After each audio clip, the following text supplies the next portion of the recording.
awal mula pengobatan gangguan jiwa itu kayak gimana? Jadi, awal mula pengobatan gangguan jiwa itu masih menggunakan cara-cara yang sederhana, seperti menggunakan ramuan herbal, opium, alkohol, dan cara-cara spiritual karena masih belum ada penelitian ilmiah tentang otak. Pada awal tahun 1900-an, terapi seperti ECT, obat penenang yang kuat, dan lobotomi mulai digunakan. Pada tahun 1952, chlorpromazin ditemukan sebagai antipsikotik generasi pertama dan menjadi awal mula lahirnya psikofarmakologi modern. Pada tahun 1952, imipramin muncul sebagai obat antidepresan trisiklik yang pertama, yang mana ini tuh mengubah pengobatan depresi. Kemudian selanjutnya pada tahun 1960 sampai 1963, penelitian mengenai neurotransmitter itu mulai berkembang, sehingga fokusnya itu mulai berpindah menjadi ke mekanisme otak, sehingga obat-obat seperti diazepam itu mulai muncul untuk mengatasi kecemasan. Kemudian selanjutnya pada tahun 1987, di sini tuh psikiatri biologis mulai berkembang, sehingga obat-obat seperti fluoxetine itu muncul sebagai antidepresan SSRI pertama. Selanjutnya pada akhir 1990-an sampai sekarang, muncul antipsikotik generasi kedua, pendekatan baru seperti personalized medicine, dan juga penelitian obat psikedelik.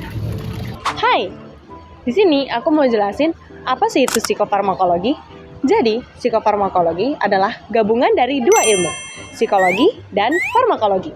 Psikologi itu adalah ilmu yang pelajari tentang perilaku manusia, dan farmakologi adalah ilmu yang pelajari tentang obat. Jadi, intinya psikofarmakologi adalah ilmu yang mempelajari bagaimana obat bisa mempengaruhi cara orang berpikir, berperilaku, dan merasakan. Selanjutnya, apa sih itu obat psikotropika? Jadi, obat psikotropika adalah obat yang bisa mengubah cara berpikir, perasaan, dan juga cara berperilakunya manusia nih. Contohnya, seperti orang yang mengalami depresi bisa merasakan lebih rileks dengan obat psikotropika ini. Jadi, psikotropika ini bukan obat yang sembarangan ya. Nah, selanjutnya, teman-teman pasti nggak asing kan sama penyakit jiwa? Jadi, penyakit jiwa ini bisa kita bilang adanya gangguan fungsi otak dan tubuh yang bisa mempengaruhi mental serta fisik seseorang. Contohnya seperti orang yang mengalami depresi nih. Orang yang mengalami depresi, dia bisa kehilangan nafsu makan, sedih terus-menerus, dan lain sebagainya. Jadi, gangguan jiwa ini bukan hanya soal perasaan sedih maupun stres ya teman-teman, tapi juga ada dasar biologis serta patofisiologisnya. Yang selanjutnya adalah neurotransmitter. Neurotransmitter itu adalah zat kimia yang berfungsi untuk menyampaikan pesan antar neuron agar otak dan tubuh kita dapat bekerja dengan baik. Nah, kalian tahu nggak sih kalau misalnya kita itu memiliki ratusan neurotransmitter, akan tapi ada 7 neurotransmitter utama yang bekerja di dalam tubuh kita. Yang pertama ada dopamin, yaitu mengatur rasa senang, motivasi, dan juga belajar. Yang kedua ada serotonin, mengatur suasana hati, tidur, dan juga nafsu makan. Yang ketiga ada norepinefrin, yaitu mengatur fokus, energi, dan juga respons stres. Yang keempat adalah GABA, yaitu neurotransmitter penenang atau inhibitorik. Yang kelima adalah glutamat, yaitu neurotransmitter perangsang atau eksitatorik. Yang keenam adalah asetilkolin yang berperan dalam memori, ingatan, dan juga belajar. Dan yang terakhir adalah histamin, yaitu berfungsi untuk mengatur tidur, nafsu makan, dan juga respons alergi. Menurut Ernst Spiegel, obat psikoaktif bekerja dengan memodifikasi transmisi sinaptik di sistem saraf pusat, bukan menciptakan fungsi baru untuk otak. Obat mencapai sinaps neuron setelah diserap dan menembus blood-brain barrier. Obat berinteraksi dengan target sinaptik, yaitu yang pertama ada reseptor postsinaptik, yaitu meniru atau menghambat neurotransmitter yang bersifat agonis ataupun antagonis. Yang kedua ada transporter presinaptik, yaitu menghambat reuptake neurotransmitter. Dan yang ketiga ada enzim sinaptik, yaitu menghambat pembentukan atau pemecahan neurotransmitter. Akibat dari interaksi tersebut, aktivitas neurotransmisi berubah, meningkat bila pelepasan atau keberadaan neurotransmitter itu diperkuat, dan dapat menurun bila reseptor atau pelepasan neurotransmitter dihambat. Perubahan aktivitas sinaptik inilah yang menimbulkan efek psikologis seperti tenang, antidepresif, atau antipsikotik. Pada intinya, obat psikoaktif bekerja dengan berinteraksi pada reseptor dan sistem neurotransmitter untuk memodulasi transmisi sinaptik di otak. Hai, aku Siko. di psikomimetika alias antipsikotik. Tugasku berat loh. Aku bisa melawan halusinasi dan delusi yang dialami oleh penderita skizofrenia dan juga gangguan bipolar. Aku bertugas menyeimbangkan neurotransmitter di otak agar pikirannya tidak kacau. Kadang aku juga bekerja sama dengan teman-temanku. Ada clozapine, aripiprazol, dan risperidone. Wah, hebat banget ya Siko. Tapi ingat, masih banyak banget manusia yang hidup dalam keterpurukan. Disitulah aku datang. Aku Desa, si antidepresan. Aku mempunyai dua sisi. Kadang aku bisa menjadi timoleptika, si pemberi ketenangan yang menurunkan depresi dan mencairkan ketegangan di dada.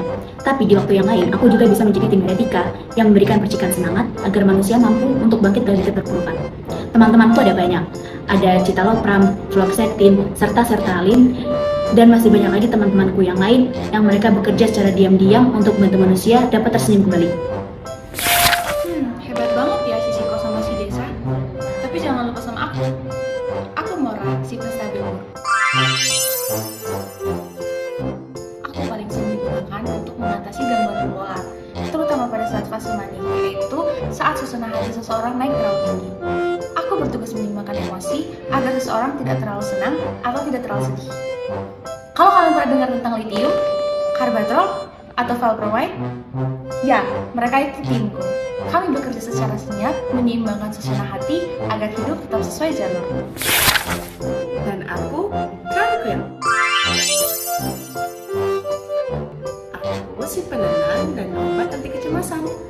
Aku membantu teman-teman yang mengalami kecemasan, panik, sulit tidur, bahkan serangan panik loh. Aku bekerja dengan cara menekan aktivitas saraf otak agar bisa berpikir lebih tenang. Aku nggak bekerja sendirian loh. Aku bekerja dengan diazepam, lorazepam, dan clonazepam. Kami menenangkan saraf otak agar manusia bisa bernapas dengan lega. Tapi ingat, aku berbahaya loh jika disalahgunakan. Sedikit saja disalahgunakan, kalian bisa ketergantungan dengan aku. Jadi, gunakan aku dengan bijak ya. Kita semua bagian dari obat psikotropika, yaitu obat yang bekerja secara selektif pada susunan saraf kerja pusat dan mengurangi aktivitas mental dan perilaku. Benar, obat psikotropika biasa digunakan untuk terapi gangguan psikiatrik seperti depresi, bipolar, skizofrenia, dan kecemasan. Menurut Maslim 1999, obat yang bekerja pada saraf pusat juga dapat mengurangi rasa nyeri dan menurunkan kesadaran. Makanya beberapa dapat digunakan untuk analgesik, anestesi, bahkan antitusif. Itulah sebabnya semua jenis psikotropika harus di bawah pengawasan dokter. Jadi, semakin tinggi golongannya, semakin kuat juga risiko ketergantungannya. Tapi semakin rendah pun bukan berarti aman. Semuanya tergantung bagaimana manusia menggunakannya. Karena obat sekecil apapun memiliki dua wajah, bisa menghancurkan dan bisa menyembuhkan. Dan disitulah kuncinya, keseimbangan pengawasan dokter dan kesadaran diri. Kalau itu dijaga, kita bekerja bukan untuk menumbuhkan rasa sakit, tapi kita bisa menyelamatkan pikiran manusia.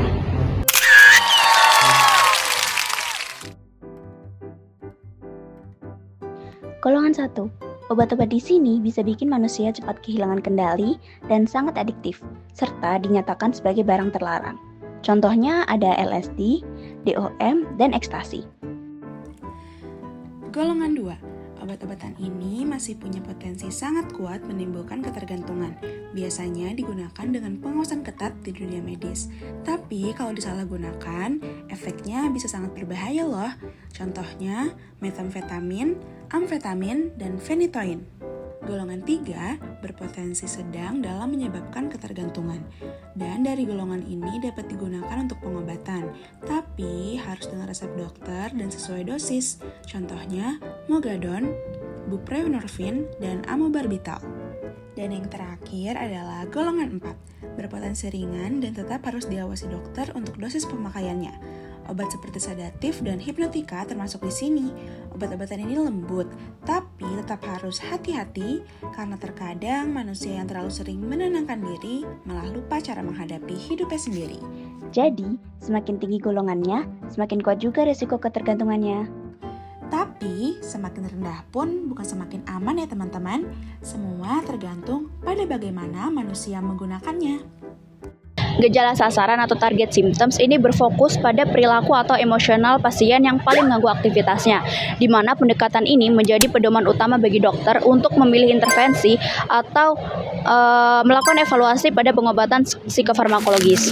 Sebagai contoh, pada penderita skizofrenia, biasanya gejala yang dijadikan sasaran adalah delusi, halusinasi, dan perilaku agresif, yang mana nantinya dokter akan memberikan obat antipsikotik seperti risperidon atau clozapine.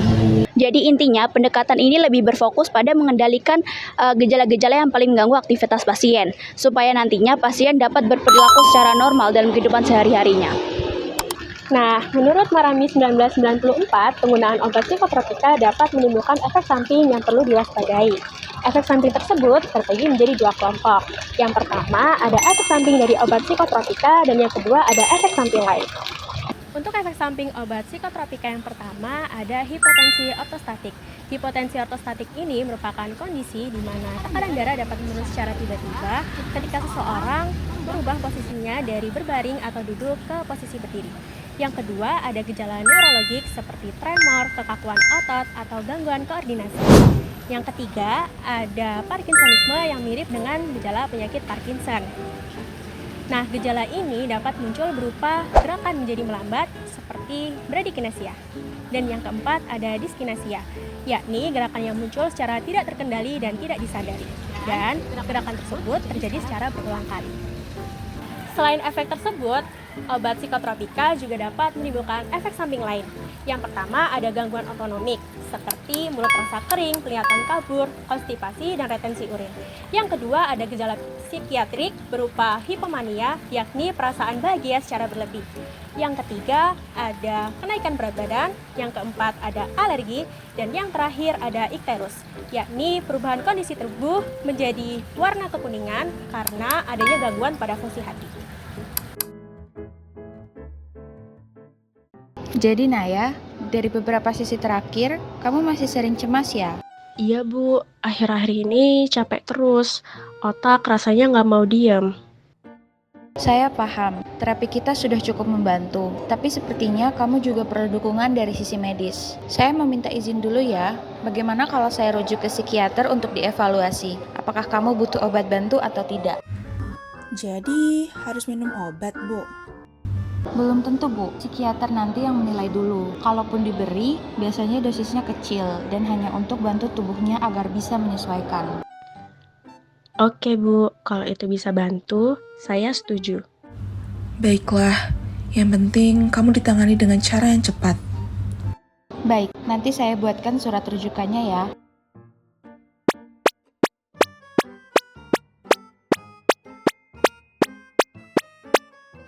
Halo Naya, saya sudah baca catatan dari Bu Sinta. Kamu masih sering gelisah dan susah tidur ya? Iya Dok, kadang udah ngantuk, tapi tetap nggak bisa tidur. Oke baik, untuk membantu, saya akan resepkan obat tidur ringan terlebih dahulu.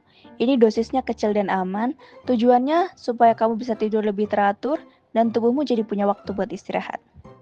Jadi nanti bisa bantu supaya terapinya juga lebih maksimal ya, Bu? Betul sekali Bu, obatnya bantu dari sisi fisik, tapi proses pemulihannya tetap jalan lewat terapi dan rutinitas yang sehat. Kita kombinasikan ya, supaya hasilnya lebih seimbang. Baik Dok, terima kasih banyak. Sama-sama Naya, semoga tidurmu malam ini bisa lebih nyenyak ya.